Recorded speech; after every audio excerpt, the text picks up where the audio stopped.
Subscribe करें और bell दबाएं ताकि कोई खबर रह न जाए।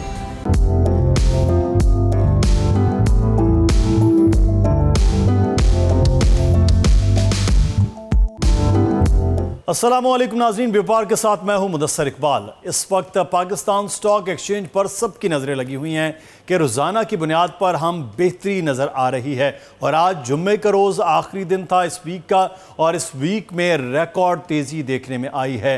आज सूरत हाल क्या रही है, हमारे नुमाइंदे कफ़ील अहमद इस वक्त हमारे साथ हैं। जी कफ़ील, आज क्या सिचुएशन मार्केट की रही है? मार्केट में जो सेंटीमेंट है वो खासा पॉजिटिव है और कल 57,000 जो है वो लेवल अबूर करके तो मार्केट ओवरऑल 57,000 की रेंज में चल रही है। इस वक्त अगर हम बात कर लें 750 का मार्केट ने हाई भी बनाया है। मेरे साथ स्टॉक ब्रोकर हैं तारिक साहब, क्या चीज़ें हैं मार्केट में क्या चल रहा है और जो खबरें हैं कितनी मस्बत हैं जो कि मार्केट को और बढ़ावा देंगी, क्या कहेंगे? सर मार्केट माशाल्लाह 57,500 के लेवल पे ट्रेड कर रही है। हम देख रहे हैं कि 57,700 का लेवल कल भी इंशाल्लाह पाकिस्तान PSX में हिट हुआ था और हम देख रहे हैं कि इस वक्त ऑयल की प्राइस इंटरनेशनल मार्केट में वो भी 73 पर बैरल आ गई है और डॉलर का भी जो रेट है 285 बिटवीन 288 ट्रेड कर रहा है। तो ये पाकिस्तान के लिए सारे पॉजिटिव इंडिकेट्स हैं और आने वाले वक्तों में इंशाल्लाह हम देखते हैं कि अगर डॉलर यहाँ से 265 या 260 नीचे आता है, डिक्लाइन होता है, तो पाकिस्तान के लिए ये बहुत ज़्यादा बेनिफिशरी होगा और इंशाल्लाह हम देख रहे हैं कि आने वाले वक्तों के अंदर पाकिस्तान का जो स्टॉक एक्सचेंज का इंडेक्स है 70-75 हज़ार हो सकता है। और देख रहे हैं कि 2 के मल्टीपल पे आपको ऑयल सेक्टर का भी जो फार्मा सेक्टर है, ऑयल सेक्टर है, सीमेंट सेक्टर है, ये भी 2 के मल्टीपल पे बहुत शुक्रिया कफील, हमें सूरत हाल से आगाह कर रहे थे। आज मार्केट की सिचुएशन क्या रही है।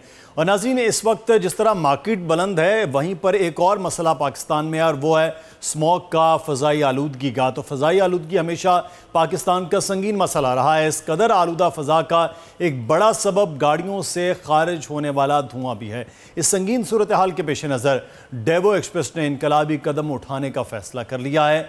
अब पाकिस्तान की सड़कों पर बसेस चलती हुई नज़र आएंगी। मज़ीद तफसीलात आपको एक रिपोर्ट में दिखाते हैं, फिर मज़ीद वापस आएंगे तो बात करेंगे कि बसेस कहाँ, कैसे और कब चलाई जाएंगी।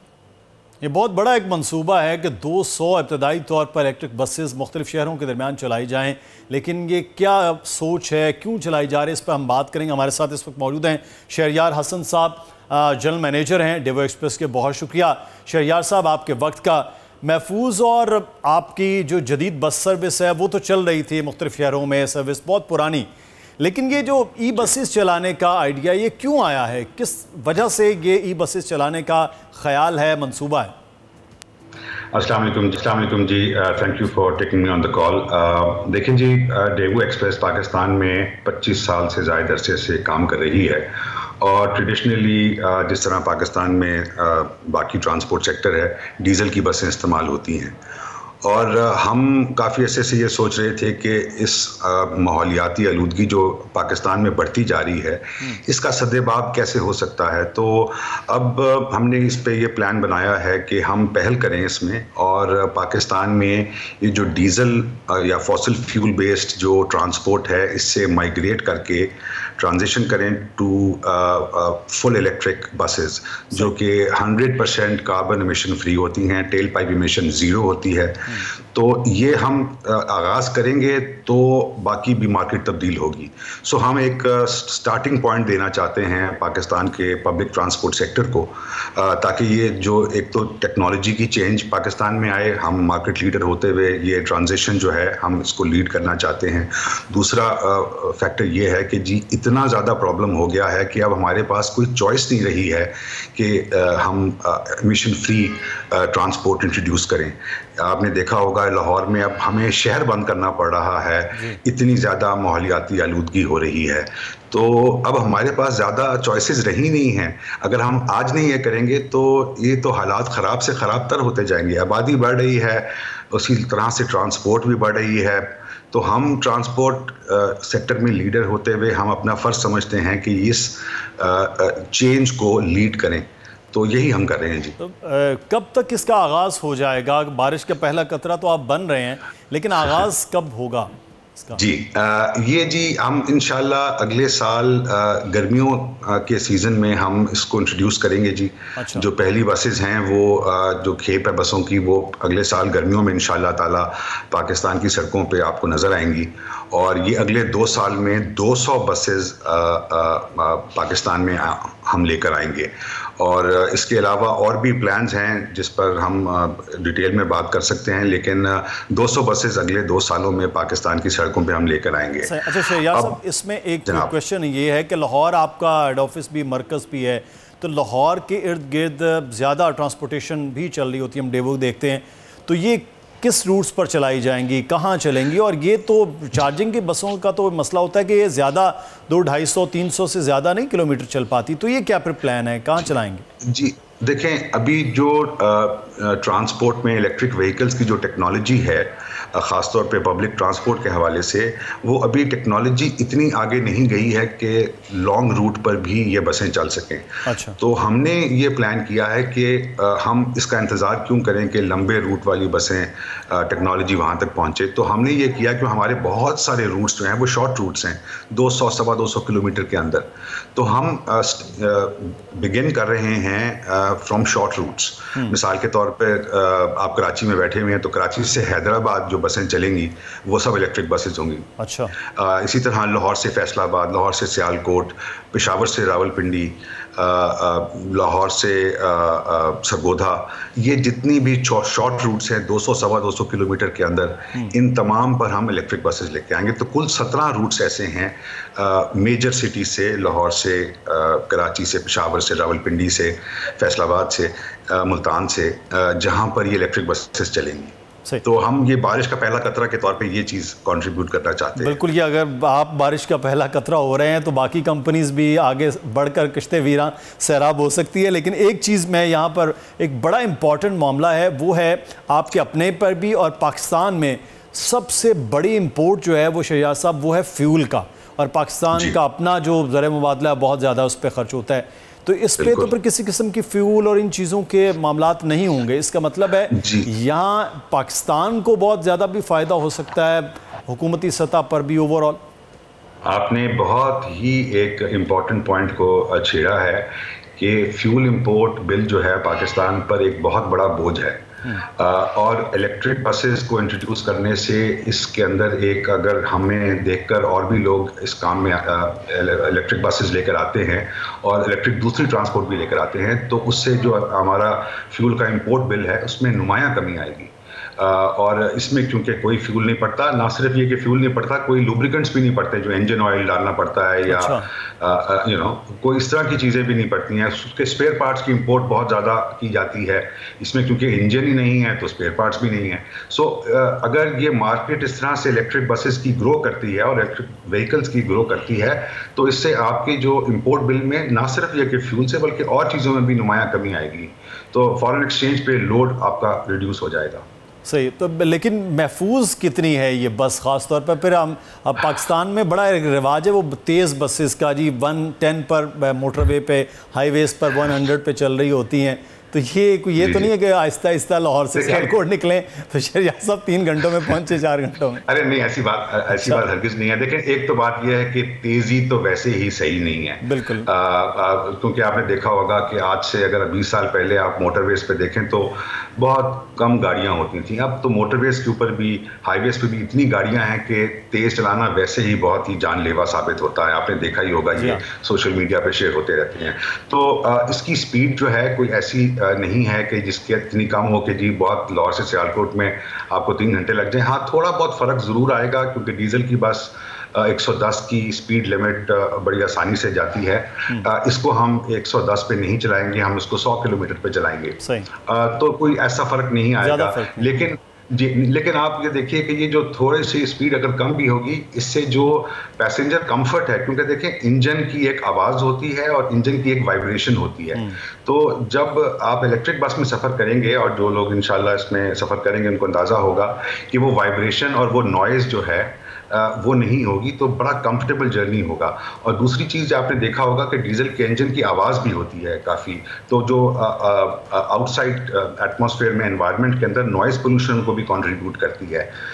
तो इससे कोई नॉइज़ पोल्यूशन भी नहीं होती, बिकॉज बिल्कुल नॉइजलेस होता है इसका, कोई इंजन तो है ही नहीं, तो आवाज़ किस बात की आनी है। बिल्कुल। सो इस हर लिहाज से अच्छी है पाकिस्तान। मैंने खुद कराची में एक यहाँ, क्योंकि ई बसेस का आगाज़ कराची से हुआ है पाकिस्तान में, सबसे पहले सिंध हुकूमत ने यहाँ स्टार्ट की, तो नॉइज़ पोल्यूशन का तो मैं आपकी बात को बिल्कुल एग्री कर रहा हूँ कि बिल्कुल ऐसा कुछ नहीं होता, बड़ा ज़बरदस्त है।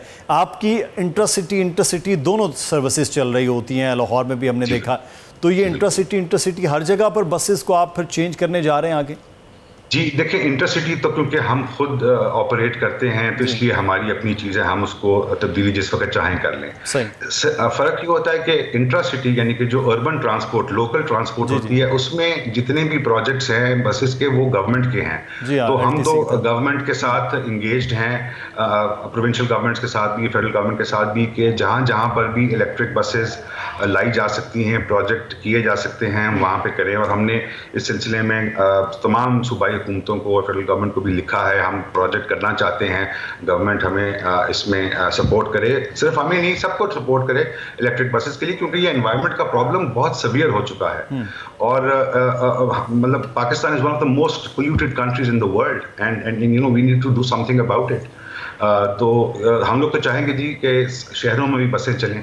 हम अपनी कंट्रीब्यूशन में ये कर सकते हैं कि जो हमारी सवाबदीद में हैं, हमने उसमें 200 बसें लेकर आ रहे हैं, ताकि अब आप ये देखिए कि जो हमने इंटरनेशनल कंसल्टेंट से जो कंसल्टेंसी ली है, अब ये 200 बसें चलाने से 2.5 करोड़ किलोग्राम कार्बन इमिशन की रिडक्शन होगी। 2.5 करोड़ किलोग्राम, क्योंकि ये बसेस जो हैं ये 4.5 करोड़ किलोमीटर चलेंगी सालाना एवरेज।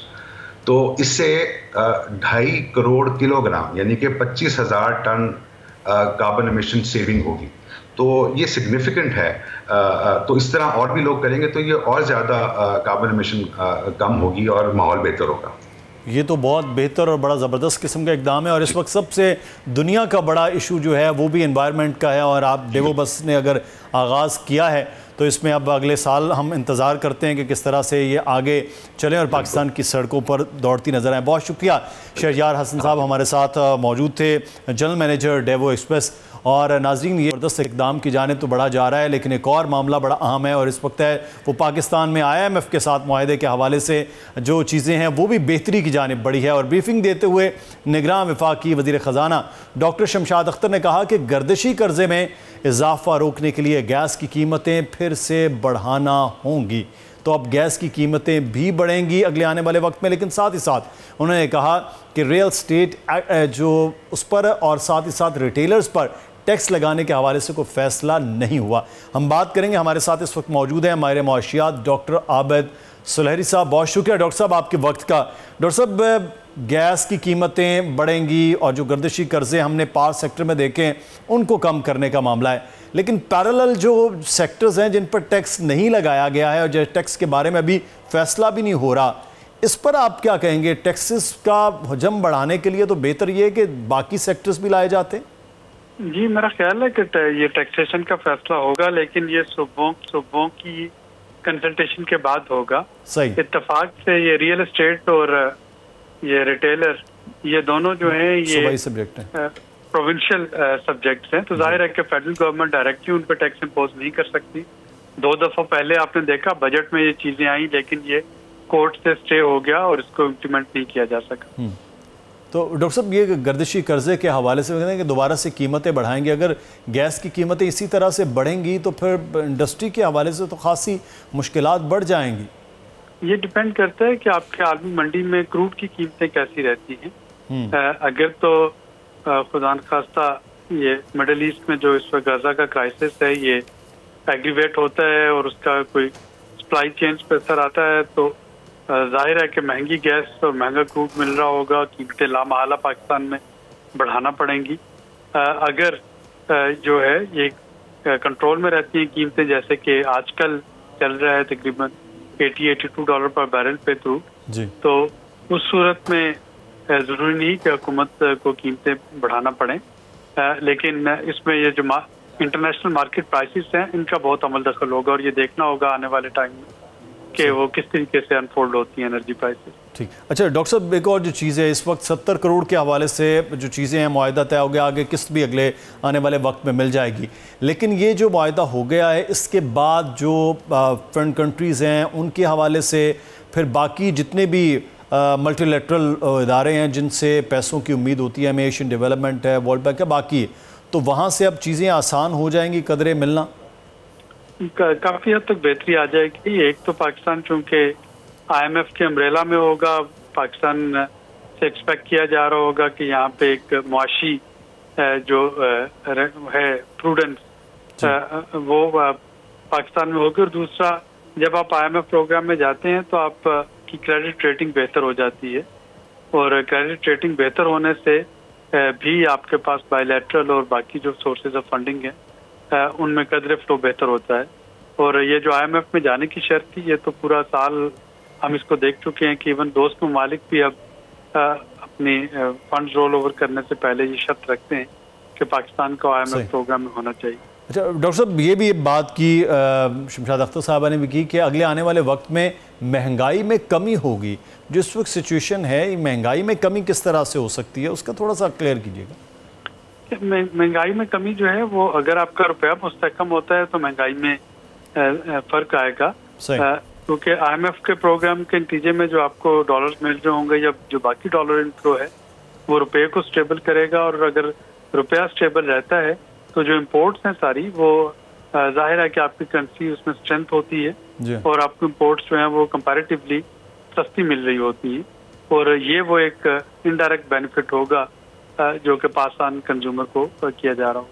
तो जो इम्पोर्ट के हवाले से अब ये भी कहा जा रहा है कि इम्पोर्ट पर कट हुआ है जिसकी वजह से ये चीज़ें रुकी। अगर इम्पोर्ट उसी तरह से वापस आती है जो पिछले हमने 1.5-2 साल पहले इम्पोर्ट देखी हैं, तो फिर सिचुएशन डेफिसिट का होगा, आप समझते हैं?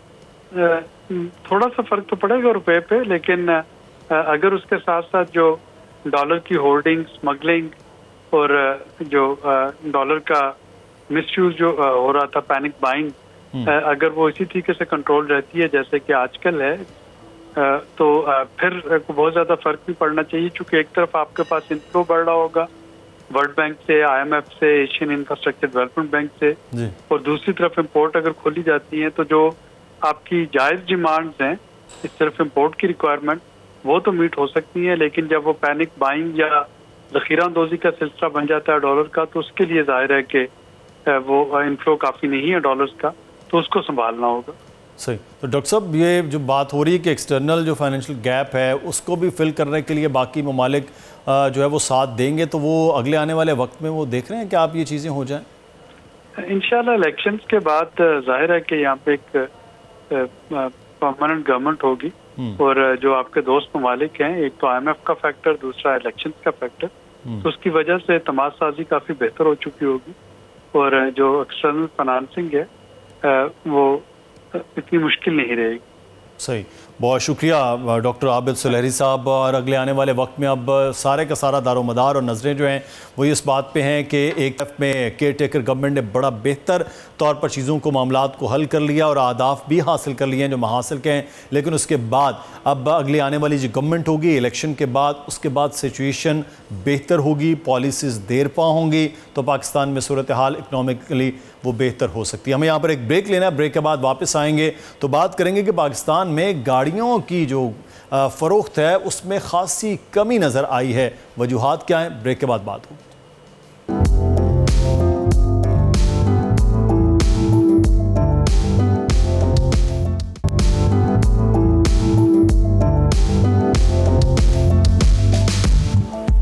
ब्रेक के बाद आपको खुशामदीद कहते हैं। व्यापार में और रवा माली साल के इब्तदाई 4 माह के दौरान गाड़ियों की फ़रोख्त गुज़श्ता माली साल के 39,700 यूनिट्स के मुकाबले में 47% तनज़्ज़ुली के बाद सिर्फ 20,871 यूनिट्स रिकॉर्ड की गई है, जिसकी वजह तलब में कमी, एलसीज खोलने के मसाइल के सबब प्लांट की मुतअद्दिद बार बंदिश, महंगाई, ऑटो फाइनेंसिंग, गाड़ियों की बुलंद कीमतें और पेट्रोलियम मसनूआत की बढ़ती कीमतें हैं। 4 माह के आदाद शुमार क्या रहे हैं, आपको एक रिपोर्ट दिखाते हैं, फिर उसके बाद वापस आएंगे, बात करेंगे। हम बात करेंगे, हमारे साथ मौजूद है HM शहजाद साहब, chairman all Pakistan motor dealer association. शुक्रिया HM शहजाद साहब, आपके वक्त का क्या वजह है? गाड़ियों की कीमतें ज़्यादा हैं, पेट्रोलियम मसनूआत बढ़ गई हैं, या जो बाहर से इंपोर्ट होता है तमाम का तमाम सामान, क्योंकि पाकिस्तान में तो असम्बल होती हैं, वजूहात क्या हैं? क्यों गाड़ियों की कीमतें जो हैं वो बढ़ने की वजह से हो रही है कमी? देखें, सबसे बड़ी जो हमारी प्रॉब्लम है, हम असेंबलर्स हैं, मैन्युफैक्चरर नहीं है। हमारे यहाँ मुल्क में लोकलाइजेशन नहीं है। हम CKD SKD असेंबली इंपोर्ट करने के बाद दुनिया की महंगी तरीन असेंबल्ड शुदा गाड़ी हम अपनी आवाम को देते हैं। अच्छा, इस वक्त देखिए जो सूरत हाल है वो इतनी गंभीर है कि इस वक्त कोई भी गाड़ी पाकिस्तान में असेंबल्ड होने वाली वो पाकिस्तानी आवाम के कुव्वत खरीद में नहीं है। तो ये तो सब कुछ होना था। आज देखे ना, 40 साल का अरसा सुजुकी को और टोयोटा होंडा को हो रहा है। हम मैन्युफैक्चरिंग की तरफ नहीं गए और उसका नुकसान हमें ये उठाना पड़ रहा है कि ना आज हम आवाम को सस्ती मियारी अच्छी गाड़ी दे पा रहे हैं और ना ही हम अपने मुल्क के लिए गाड़ियां एक्सपोर्ट करके और कोई डॉलर लाने का इंतज़ाम कर रहे हैं। तो HM शहजाद साहब, ये तो मामला ठीक है, आप जो बात कर रहे हैं कि यहाँ असम्बलिंग है, लेकिन इससे पहले भी असम्बलिंग ही हो रही थी, लेकिन गाड़ियाँ उस वक्त तो सेल तो हो रही थी, वही असम्बलिंग आज है, तो अब क्यों इतनी कम हो गई हैं? देखें, पिछले 2 साल से 2.5 साल में हर गाड़ी की कीमत डबल हो गई है। मैं मिसाल दे सकता हूँ कि सुजुकी अल्टो 14.5 लाख की थी, आज वो 31 लाख की है। करोला जो है वो 58 लाख की थी, आज वो जो है तकरीबन कोई 90 लाख की है। सिविक जो है वो 62 लाख की थी, आज 1 करोड़ और 3 लाख की है। ऐसे ही इनकी फॉर्च्यूनर 1 करोड़ 45 लाख की थी, आज वो 2.25 करोड़ की है। और ये सब कुछ हुआ है पिछले 2-2.5 साल के अंदर। तो लोगों की कोई खरीद तो इस तरह नहीं है और ना ही कुछ लोगों की आमदनी में इतना इजाफा हुआ है जिस कदर इन्होंने कीमतें बढ़ाई हैं। अगर HM शहजाद साहब ये कीमतें इस तरह बढ़ी हुई हैं, लोग उस तरह गाड़ी नहीं खरीद पा रहे हैं, नई गाड़ियां, तो फिर इसका मतलब है कि पुरानी गाड़ियों का कारोबार ज़्यादा होगा। ज़रूरत तो रहेगी और ज़रूरत होती भी है, लोग ख़रीदते भी हैं, तो क्या फिर पुरानी गाड़ियों में कारोबार ज़्यादा हो रहा है? जी बिल्कुल इसी तरह है। जो नई गाड़ियों की लोगों की क़ुव्वत ख़रीद नहीं है, ज़ाहिर है वो बेचारे 5 साल 8 साल 10 साल पुरानी गाड़ी खरीदने पे मजबूर हैं। देखें, आज एक मियाँ बीवी और 3-4 बच्चे हैं तो उसे तो एक गाड़ी चाहिए जी। लेकिन हमारा जो लोकल असेंबलर्स और उसका जो वेंडर है वो बुरी तरह नाकाम रहा है पाकिस्तान में एक मेड इन पाकिस्तान गाड़ी बनाने में। हम मोहताज हैं CKD SKD असेंबली इंपोर्ट करने के। आज भी वक्त है कि अगर हम इस तरफ तवज्जो दे दें लोकलाइजेशन की तरफ, और हमें 4-5 साल 8 साल लगेंगे, लेकिन आइंदा जो है वो हम मेड इन पाकिस्तान गाड़ी भी देख पाएंगे। और गाड़ी जब पाकिस्तान में बनेगी, हर चीज़ पाकिस्तान में बनेगी, तो वो लोग वो खरीद में भी होगी। अच्छा शहजाद साहब, ऑटो पॉलिसी जो बनी थी, ऑटो पॉलिसी में उसमें तो बाकायदा तौर पर ये कहा गया था 2022 में भी, 23 में भी, 24 में भी, हर साल जो है वो एक्सपोर्ट की तरफ जाया जाएगा। तो फिर यहाँ तो एक्सपोर्ट की दूर की बात है, अब तक हम जो है वो मैन्युफैक्चरिंग भी नहीं कर पाए हैं, क्या वजह? देखें, ये हमारी बड़ी बदनसीबी है। जो ये हमारा लोकल असेंबलर माफिया है ना, इनके मुंह पर खून लग चुका है और वो पिछले 40 साल से लूट मार कर रहा है, खासकर टोयोटा होंडा और सुजुकी। और पिछले 5-7-8 साल से जो नए प्लेयर्स आए वो भी इनके रंग में रंग है। आज मैं मौजूदा हुकूमत को एक बात का क्रेडिट देता हूँ कि आज कोई 40-50 साल में कभी किसी गवर्नमेंट ने इनके खिलाफ एक्शन नहीं लिया था। ये मौजूदा केयरटेकर हुकूमत, और इसका क्रेडिट भी मैं समझता हूँ कि हमारे आर्मी चीफ को जाता है कि उन्होंने इनके ऊपर एक्शन लेते हुए कुछ कार्रवाई की है। लेकिन बात वही है कि जब तक अगर हम लोकलाइजेशन की तरफ नहीं जाएंगे, हम मेड इन पाकिस्तान गाड़ी की तरफ नहीं जाएंगे, ना हम सस्ती मियारी गाड़ी बना पाएंगे और ना ही आवाम को हम सस्ती मियारी अच्छी गाड़ी दे पाएंगे। तो HM शहजाद साहब, मसला कहाँ है? तो ये तो असेंबलर्स के लिए भी, इन कंपनीज़ के लिए भी नुकसान नहीं है कि अगर उनके सिर्फ 4 महीने में इतनी सेल कम हो गई है, आहिस्ता आहिस्ता सेल कम होने के बाद तो कंपनीज़ भी बंद हो जाती हैं, तो उनका अपना नुकसान ही है कि कीमतों को कुछ कम किया जाए, क्वालिटी को बेहतर किया जाए। देखें, ये कभी भी ये मुल्क है ना, अगर ऑटोमोबाइल इंडस्ट्री हो तो ये जन्नत से कम नहीं है। आप मेरी बात समझ रहे हैं? ये टोयोटा होंडा सुजुकी, आप यकीन करें कि दुनिया में और बहुत सारे ममालिक के अंदर इनके मैन्युफैक्चरिंग प्लांट लगे हुए, इतना वहाँ नहीं कमाया होगा जितना इन्होंने इस पाकिस्तान के अंदर कमाया, नहीं लूटा है 2-2 हाथों से। आज इस मुल्क को ज़रूरत है सस्ती, मेयारी, अच्छी गाड़ी की। आज अगर ये लोकलाइजेशन की तरफ जाएं तो हमारे मुल्क की ज़रूरत को भी पूरा कर सकते हैं और एक्सपोर्ट करके हम अपने मुल्क के लिए ज़र मुबादला भी ला सकते हैं। देखें, ये मुल्क की इस वक्त भी ज़रूरत सालाना 10 लाख गाड़ियों की है। हम 25 करोड़ से ऊपर की आबादी वाला मुल्क है, लेकिन हमारी बदनसीबी क्या आ रही कि हमने मैन्युफैक्चरिंग पर तवज्जो नहीं दी। हम असेंबलर थे, हैं और रहेंगे, लेकिन आज अगर हम ये तैयार कर लें कि हमने मैन्युफैक्चरिंग की तरफ जाना है, आप यकीन करें ये कंपनियां दोबारा अपने पाँव पे खड़ी हो जाएंगी और मुल्क के अंदर मैन्युफैक्चरिंग करके आवाम को सस्ती, म्यारी और अच्छी गाड़ियां भी दे पाएंगे और एक्सपोर्ट करके हम एक बहुत बड़ा ज़र मुबादला भी मुल्क में ला सकते हैं। बिल्कुल, ये पाकिस्तान में तो सारे का सारा माल ही जब बाहर से आ रहा है, संभल होना है यहाँ पर, तो फिर गाड़ी को महंगा ही होना है डॉलर की कीमत के हिसाब से। बहुत शुक्रिया, HM शहजाद साहब हमारे साथ मौजूद थे। है कि इस वक्त पाकिस्तान में गाड़ियों की सालाना 10 लाख की ज़रूरत है, लेकिन पाकिस्तान में नई गाड़ियाँ लोग नहीं ख़रीद पाते हैं क्योंकि उनके पास पैसा नहीं है और बढ़ती हुई महंगाई के सबब भी ये चीज़ें हैं। गाड़ियों का मामला तो शायद मिडिल क्लास और अमीर लोगों का है, लेकिन एक आम आदमी के लिए दूध खरीदने का भी इशू बड़ा अहम है। शहर कायद में दूध का रेट बढ़ने का खदशा है। डेयरी फार्मर्स ने फार्म रेट 229 लीटर करने का मुतालबा कर दिया। साथ ही साथ रेट तब्दील न करने की सूरत में वज़ीर आला हाउस पर एहतजाज की भी धमकी दे दी है। और इस वक्त हमारे साथ मौजूद हैं गुलाम शब्बीर साहब, हैं फार्मर के इंफॉर्मेशन सेक्रेटरी हैं। बहुत शुक्रिया गुलाम शब्बीर साहब आपके वक्त का। सही है, 229 रुपया तो खासी कीमत है, क्यों इतना ज़्यादा आप कीमत बढ़ाने पर मुसर हैं? अस्सलाम वालेकुम। जी वालेकुम जी, बहुत बहुत शुक्रिया बोल टीवी का। बात यह है कि देखें, फार्मर भी तो हक रखते हैं एहतजाज का, फार्मर हक रखते हैं कोर्ट में जाने का, लेकिन कमिश्नर ने जबरी बगैर इनके साथ बैठे, बगैर मीटिंग किए, बगैर इनको सेटिस्फाई किए जो है ना नोटिफिकेशन 180 रुपए का मुसल्लत कर दिया। तो फार्मर के साथ बैठकर जितने भी रेट हुए, पहले बैठकर इत्तफाकिया रेट हुए। ये पहला एक नोटिफिकेशन है जो जबरी है, तो इसलिए लिहाजा जो है ना ये सरासर ज्यादती है। फार्मर भी आवाम में आते हैं, फार्मर भी जो है ना वो सारा 24 घंटे मजदूरी करते हैं और खालिस दूध जो है कराची को मुहैया करते हैं। 24 घंटे काम ये चलता है, 24 घंटे ग्वाले जो है ना वो देखभाल करते हैं जानवरों की। जानवर जो पहले थे, जबकि इन्होंने कमिश्नर साहब ने लिखा 3 लाख रुपए फी जानवर, फी भैंस आती है, जबकि 3 लाख में भैंस नहीं आती, भैंस 4.5 लाख 4 लाख की भैंस आती है। तो इसलिए जो है ना ये फार्म का काम बहुत मुश्किल है। खालिस दूध मुहैया करते हैं कराची को, 6 फैट का दूध मुहैया करते हैं कराची को और 4 किलो क्रीम का दूध जो है ना वो मुहैया करते हैं कराची को। लिहाजा कमिश्नर साहब से हमने बार बार रिक्वेस्ट की। डीसी मलीर ने जो है 194 रुपए का रेट कमिश्नर साहब को लिख के दिया कास्ट ऑफ प्रोडक्शन में। डीसी साउथ ने 194 रुपए का लिख के दिया, सप्लाई एंड ब्यूरो ने 194 का लिख के दिया, लाइफ स्टॉक ने 194 का लिख के दिया, लेकिन कमिश्नर साहब ने सबके ये रेट लिखे हुए थे सबको कैंसिल करके 180 रुपए का जबरी नोटिफिकेशन हमारे ऊपर मुसल्लत कर दिया, जबकि फार्मर बहुत ज्यादा परेशानी में है। गुलाम शब्बीर साहब, मैं एक सादा सवाल आपसे जानना चाहूँगा।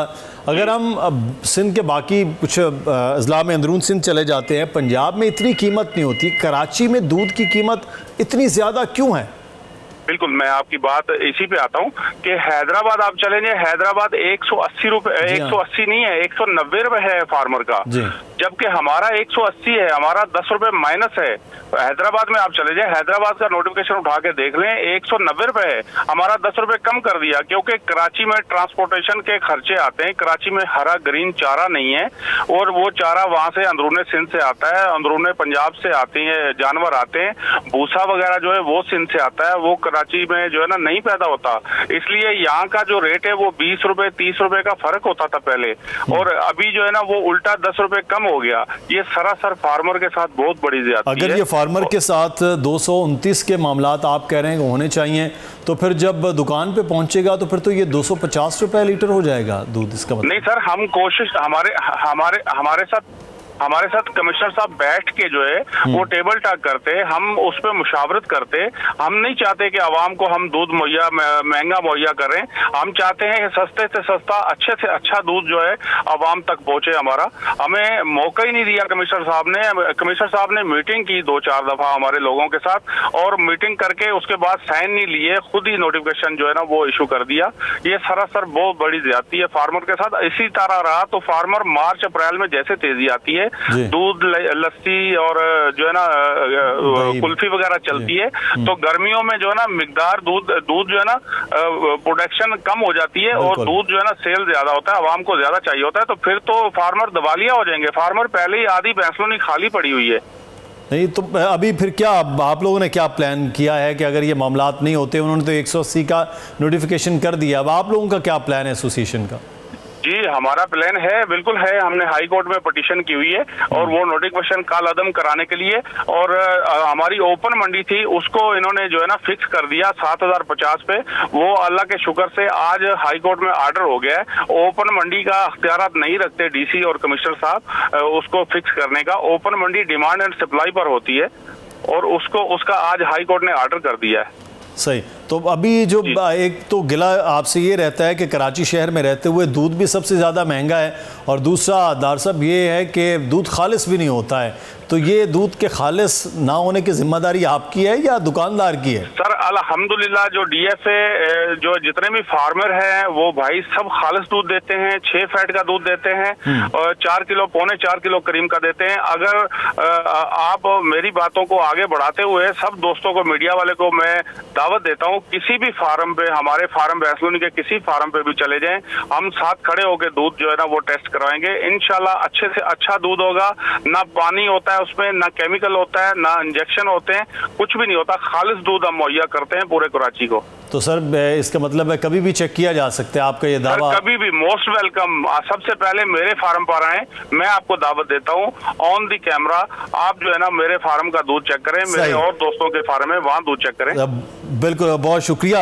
हमारे साथ मौजूद थे गुलाम शबीर दार, सेक्रेटरी हैं डेयरी फार्मर, और कह रहे हैं कि 229 रुपये जो है वो होना चाहिए, और कमिश्नर ने ज़्यादती की कि 180 रुपये। लेकिन अब दूध की कीमतें अगर बढ़ती हैं तो आवाम के लिए खासी मुश्किलात सामने भी आएंगी। आगे बढ़ेंगे, all Pakistan goods transport association के हवाले से बात करते हैं, जिन्होंने एक्सल लोड का मामला जो है आज तक यही समझा जाता रहा है कि ज़्यादा जो है वो लाद लिया जाता है, लोड ज़्यादा रख लिया जाता है और फ़ायदा गाड़ी वालों का होता है। लेकिन आज जो प्रेस कॉन्फ्रेंस उन्होंने किया उसमें बिल्कुल मामलात उलट नज़र आए हैं कि वो सनतकारों पर, फैक्ट्री मालिकान पर इसका जो ज़िम्मा है वो डाला जा रहा है। कफील अहमद हमारे साथ मौजूद हैं, हमारे नुमाइंदे। कफील, क्या आज बातचीत की गई और इस हवाले से बाकायदा तौर पर एक कानून है, अमल क्यों नहीं होता?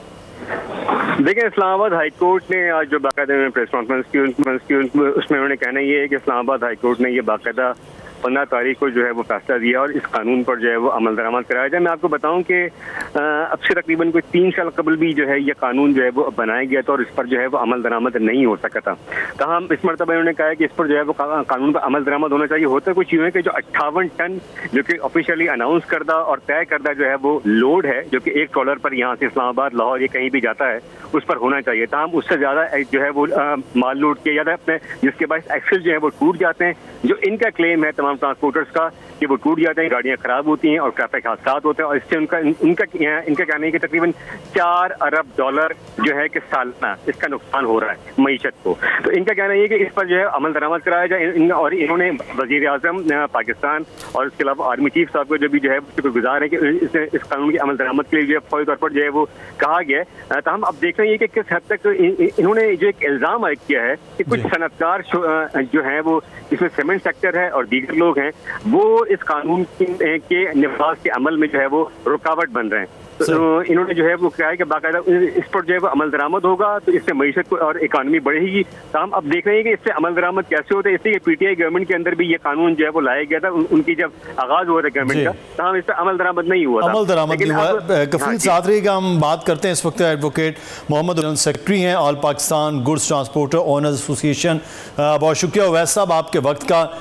गाड़ियाँ आपकी हैं तो ओवरलोडिंग की जिम्मेदारी कुछ सनतकारों पर क्यों डाली जा रही है? तो गाड़ी में उतना लोड आप ही तो डाल कर ले जाते हैं, यानी कि आपके ड्राइवर्स? जी बहुत शुक्रिया, आपने हमें प्रोग्राम में मदऊ किया। मैं इसमें दो चीजें करना चाहूंगा कि एक तो चूंकि गवर्नमेंट ने 2 दिन से 15 तारीख से एक्सल लोड लिमिट पे अमल दरामद शुरू कर दिया है तो एक तो हम गवर्नमेंट का शुक्रिया अदा करना चाहेंगे और गवर्नमेंट से ये कहना चाहेंगे कि आप इसकी इन्फोर्समेंट को यकीनी बनाए पाकिस्तान में। पूरे पाकिस्तान के गुड्स ट्रांसपोर्टर्स आपकी बैक पे खड़े हैं और पूरे पाकिस्तान के गुड्स ट्रांसपोर्टर्स इस अहम इकदाम को, एक्सल लोड लिमिट पर अमल दरामद के इकदाम को सराहते हैं और गवर्नमेंट का शुक्रिया अदा करते हैं। मैं इसमें खुसूसी तौर पर शाहिद अशरफ तारड़ साहब जो मिनिस्टर हैं मवासलात के, उनका शुक्रिया अदा करना चाहूंगा कि उन्होंने ये साहिब फैसला लिया और इसके ऊपर अमल दरामद की तरफ जा रहे हैं। अब मैं आपके सवाल का जवाब देना चाहता हूं कि देखें, ओवरलोडिंग ट्रांसपोर्टर्स नहीं करता, ओवरलोडिंग ट्रांसपोर्टर्स से इंडस्ट्रियलिस्ट करवाता है, उसका कंपटीशन करवा के। एज ए ट्रांसपोर्टर जब मैं चाहता हूं कि मैं कानून को फॉलो करूं और वही इंडस्ट्रियलिस्ट जिसने मुझे काम देना है, जिसने मुझे लोड देना है, वो मुझे कहता है कि आप 80 टन 100 टन पे मुझे कोटेशन दे, वो एक्सल लोड लिमिट के मुताबिक जो वजन मुझे कानून ने बताया है वो उसके ऊपर मुझसे कोटेशन ही नहीं मांगता। वो मुझे कहता है कि आप मुझे 100 टन पे कोटेशन दे, अगर नहीं देंगे तो मैं आपके किसी कंपटीटर को ले आऊंगा। चूंकि पाकिस्तान में 3 लाख से ज्यादा, तकरीबन 3,97,000 गाड़ियां हैं, तो इतने बड़े लोगों को आप एक प्लेटफॉर्म पे खुद ही नहीं इकट्ठा कर सकते। कानून मौजूद है तो कानून पे अमलदारी भी गवर्नमेंट का काम है कि गवर्नमेंट उस कानून पे अमल दरामद करवाए और जो लोग उसको फॉलो नहीं करते उनको रोका जाए। जब गवर्नमेंट और स्टेट दरमियान में आएगी तो इंशाल्लाह इसके ऊपर इम्प्लीमेंटेशन भी होगा। इससे पहले वैसा जब आप लोग माल लोड करते हैं, फॉर एग्जांपल हम कराची की बात करते हैं, यहाँ से बंदरगाह से निकले, फैक्ट्री से निकले, टुवर्ड्स पेशावर आपने जाना है, जगह जगह कांटे होते हैं, वहाँ पर वजन होता है, चेकिंग होती है, ट्रैफिक पुलिस होती है, तो वहाँ ये चेक नहीं होता कि गाड़ी जो है वो ओवरलोड जा रही है? जी मैं इसको क्लियर करता चलूं कि यही तो मुसीबत है कि 2000 में ये कानून बना था, 23 साल से इसको कोई चेक ही नहीं करता। ये कांटे जो ऑपरेशनल आप कह रहे हैं ये अभी हुए हैं, पहले ये कांटे नॉन ऑपरेशनल थे, सिर्फ 2 दिन 15 दिन तारीख को 2 दिन पहले ये ऑपरेशनल हुए हैं। अब हम गवर्नमेंट से कह रहे हैं कि आप इस मामले को जारी रखें, आपने अगर ये फैसला कर लिया एक्सल लोड पे इम्प्लीमेंटेशन का तो इस फैसले पे कायम रहें। अब चूंकि ये कांटे ऑपरेशनल हो गए हैं तो हमें बड़ी उम्मीद है, हमें पूरा यकीन है कि इंशाल्लाह अब ओवरलोडिंग का पाकिस्तान में खात्मा होगा। सही, तो इसमें अच्छा आपका तो फ़ायदा है कि एक की बजाय आपकी 1.5 गाड़ियाँ जो है वो चलनी शुरू हो जाएंगी, 10 की बजाय 15 चलने शुरू होंगी, लेकिन इसमें तो पैरेलल पाकिस्तान की गवर्नमेंट का फ़ायदा है कि जब गाड़ियाँ ज़्यादा चलेंगी, एक तो सड़कें तबाह नहीं होंगी ओवरलोड की वजह से, दूसरा फिर ये कि टोल टैक्स जो रास्ते में लिए जाते हैं उनकी भी बढ़ जाएगी चीज़ें। तो ये फिर क्यों नहीं किया जा रहा था कि जब फ़ायदा भी गवर्नमेंट का हो रहा था तो इम्प्लीमेंटेशन क्यों नहीं थी? जी मैं इसको बता के फिर आपको क्लियर करूं कि देखिए फायदा तो इतना ज्यादा है कि इसको तो आम बंदा समझ ही नहीं सकता। सिर्फ $4 बिलियन मैं बताना चाहूंगा कि गवर्नमेंट रिपेयरिंग एंड मेंटेनेंस की मद में जाया कर रही है। $4 बिलियन की मैं बात कर रहा हूं। इसके अलावा हादसा में जो लोग मारे जाते हैं, एक स्टैटिक्स के मुताबिक 2018 में 35,000 लोग हादसा में मारे गए। तो ये इतने खौफनाक फिगर्स हैं। अगले आने वाले वक्त में वैसे जो आप बात कर रहे हैं कि इसकी इम्प्लीमेंटेशन हो तो ये बहुत ज़बरदस्त इकदाम है, क्योंकि कानून है तो कानून पर तो अमल होना बहुत ज़रूरी है। वैसे आपके वक्त का कफील हमारे साथ मौजूद थे। कफील आपका भी बहुत शुक्रिया। प्रोग्राम से मुदस्सिर इकबाल को इजाज़त दीजिए। नाज़रीन अपना ख्याल रखिएगा। अल्लाह हाफ़िज़।